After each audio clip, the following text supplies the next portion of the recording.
go. Just when you thought we were done with Chris Watts, of course, his former coworker, a man who claims to be his former coworker, is still speaking out. So I'm flipping over to my notes.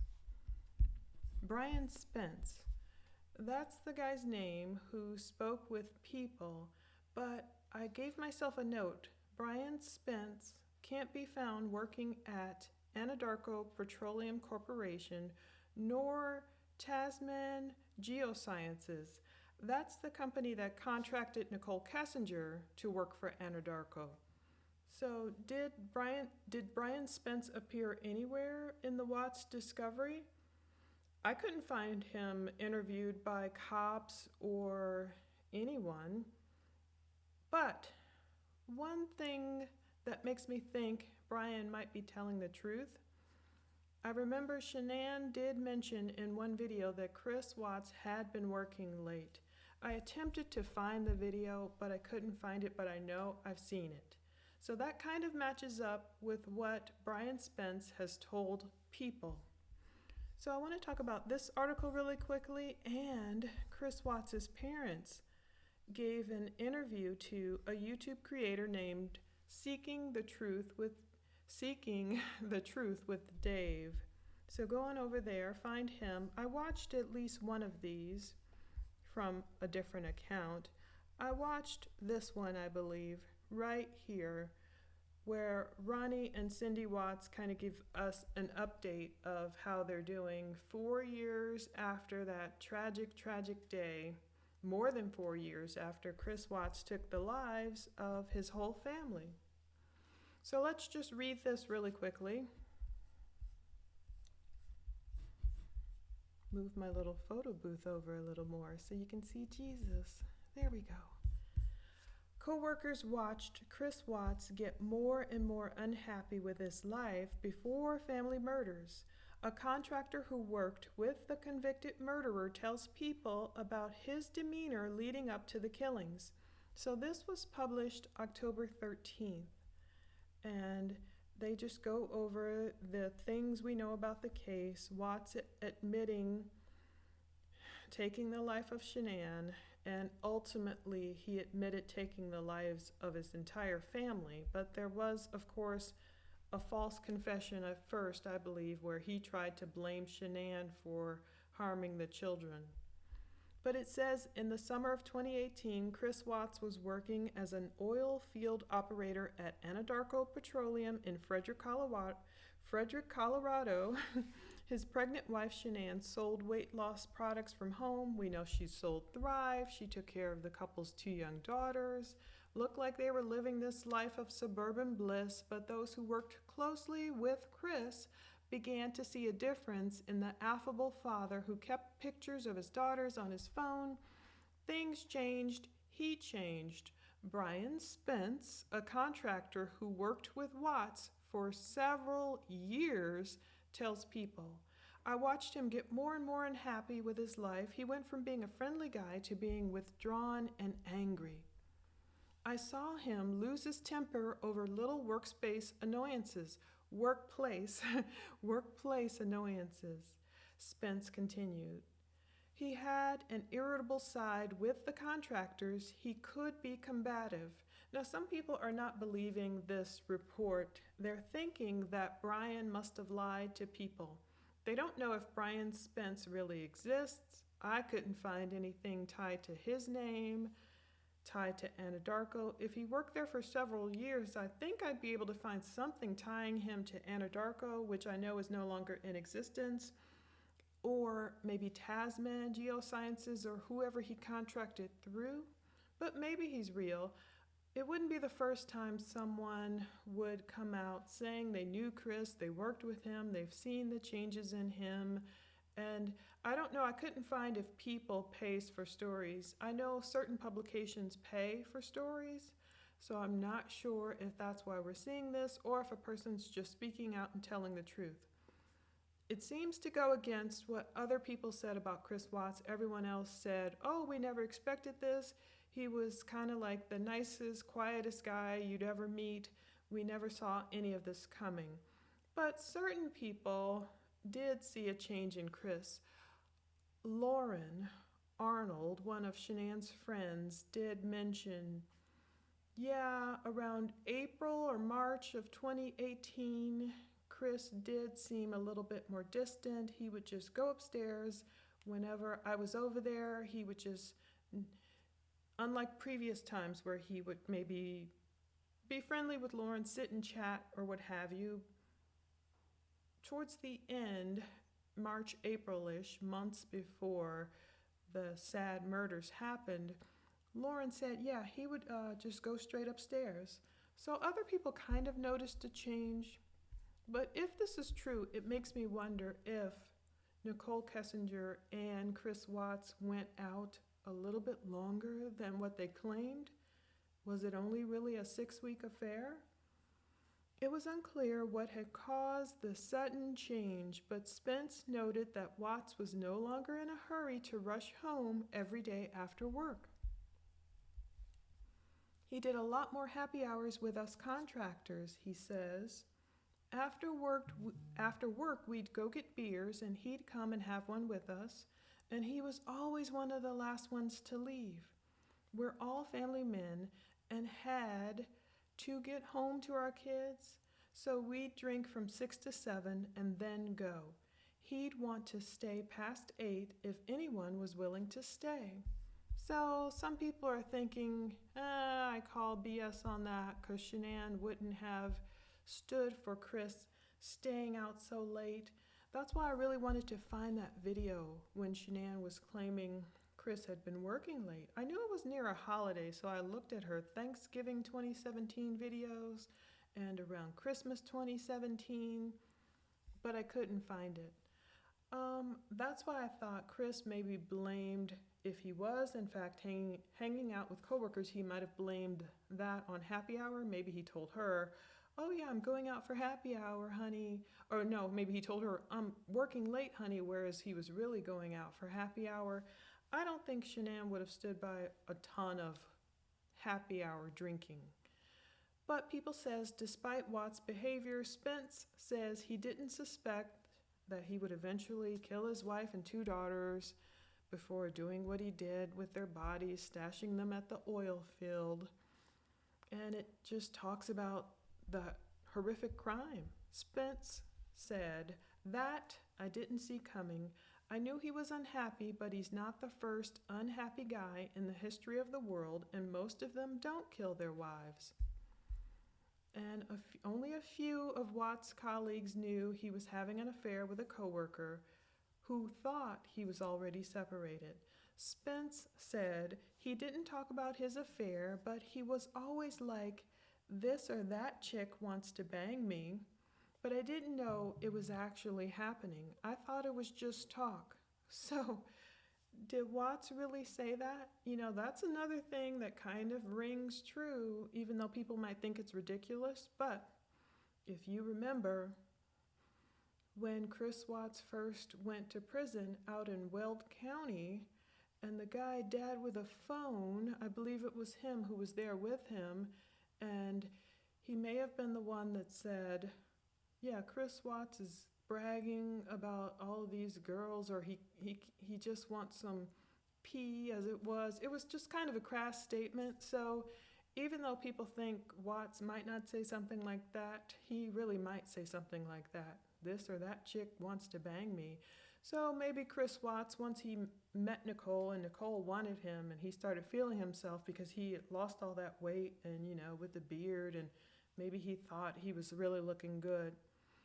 Looking back, Spence says that he wishes he had picked up on the warning signs. He was obviously in pain, he says, but I didn't know it was going to end that way. If I had any idea, I would have pulled him aside and said something, but he did it. No one knew, but he hid it. No one knew. So that was it. I don't know. We take it with a grain of salt. Maybe it's true. Maybe Watts really talked to this Brian Spence guy at some point.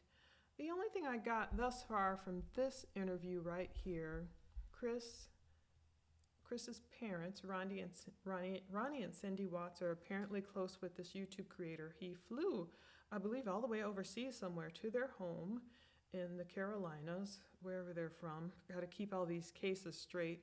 But Chris Watts' mom, Cindy, she was kind of like clinging onto her husband, and she was behind him on the porch as that video begins. And then they just talked. There's Ronnie right there. He was sitting, and the phone, I guess it was facing up. And Cindy didn't make herself known or seen much on there. But they just talk about, the hell, of course, they went through because they were speaking out so much for their son. They were just confused.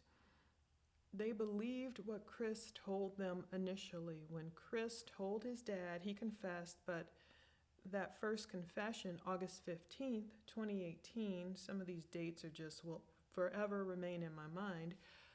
Chris told his dad, look, Shanann was the one who harmed the girl, so a fit of rage, I harmed her. So they talk about that's what they believed. And that's why Cindy fought so hard for Chris not to strike a plea deal, just to avoid the death penalty. And Cindy focused on, I sent him a letter, I tried to talk to him, and they wouldn't get that letter to Chris until after he had taken the plea deal. There's a lot of focus on that. There's a lot of focus on, of course, the hell they went through with the public ire, focused on Watts' parents and Watts and anyone in his camp or on his side. It's just a horrible case. Even thinking about it now, it's just, even watching those videos of the girls and Shanann, it's just so sad. But I guess what really pisses me off, and it could have been true, Chris Watts is still telling his parents, apparently, that he doesn't know what the heck happened. And I get it, some people can go in a blind rage and they can snap and black out and not realize what they did. But unfortunately, I think Chris Watts is a liar, and he has been lying to his parents from the beginning. From that first confession the false confession where he tried to blame Shanann for hurting the girls, and beyond. It's almost like a game to him, and I hate to see him make his parents suffer so much, because it was like playing a game. He didn't want to admit. I believe he remembers exactly what happened, but he doesn't want to admit. He doesn't want to take the full blame on himself for all that evil. And that's something that needs to be done. It needs to be taken, the full brunt of it, if he truly, truly confesses Christ like he's doing now. In fact, Cindy reads poems about the ones Chris has written. If I understood it correctly, it's really hard for me to understand Ronnie Watts at times, but if I understand it correctly, Chris wrote these poems. Cindy was reading them. One is Sweet Child of Mine, and one is obviously about Nicole Kessinger. And it's speaking about a lot of blame. It's kind of like, I get it, a lot of it is the Proverbs or Psalms and warnings to stay away from the wayward woman, whose lips drip with honey and her path is down to death. And so he's talking a lot about that. And I get it, he's saying, God, I didn't heed your warnings. And I understand that part of it, but he's blaming Nicole. And I'm sure somewhere in there, there's shade still thrown at Shanann. If you kind of listen to the whole interview, Cindy expresses herself as if it was kind of a hellish thing to go through. But I don't really hear what I'm really looking for is true repentance from Chris Watts. Because there isn't much accountability. If you read Sherilyn Cadle's book, you will see how that feels more true in terms of what Chris told her. Like, it kind of jibes with what Brian Spence is saying. Like he was growing more and more miserable. he was stuffing down all this anger he obviously, Chris, had towards Shanann, towards his financial situation, towards the whole family, towards the girls, all the health issues, just everything. He was obviously stuffing that down. And instead of him saying what he said to Cheryl and Cato, like he started thinking in his mind, scenarios or clapbacks in his mind. And I think what he started doing, in my personal opinion, was he started plotting and plotting and planning those murders days, if not weeks, in advance.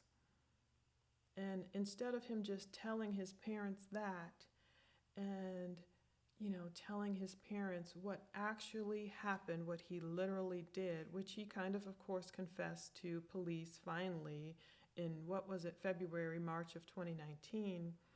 Very hard to hear audio, but instead of just sticking with that, there's always this need, I feel like, for Chris Watts to add a caveat of, oh, I don't remember.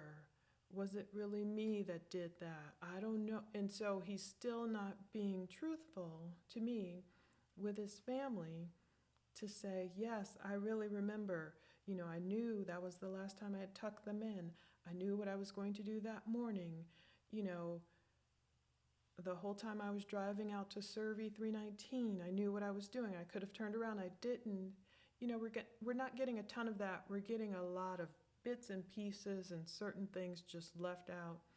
Well, I think, hopefully, as Chris Watts gets older, realizes he's not going anywhere, he'll probably die in Dodge Correctional Institute up there in Wisconsin. I heard Wisconsin has gotten snow, so I wonder if it's just as cold up there. I wonder if he truly repents one day, if he'll ever just really spill out the full truth about what he actually remembers instead of, I don't know, maybe it was this, maybe it was that, like playing like it's some kind of a game when it's really just a real tragedy. I don't know. We'll see. Let's close with Hebrews 10:12. Whereas Christ, having offered the one sacrifice, the all-sufficient sacrifice of himself for sins for all time, sat down, signifying the completion of atonement for sin at the right hand of God, the position of honor.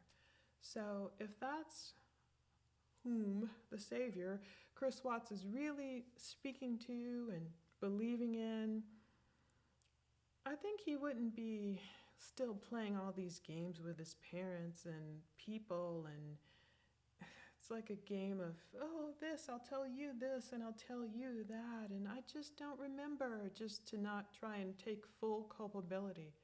If it would be more moving, in my opinion, if he said, yes, I started getting angry at Shanann because of blah, blah, blah, blah, blah. I felt trapped. I didn't want to go through a divorce.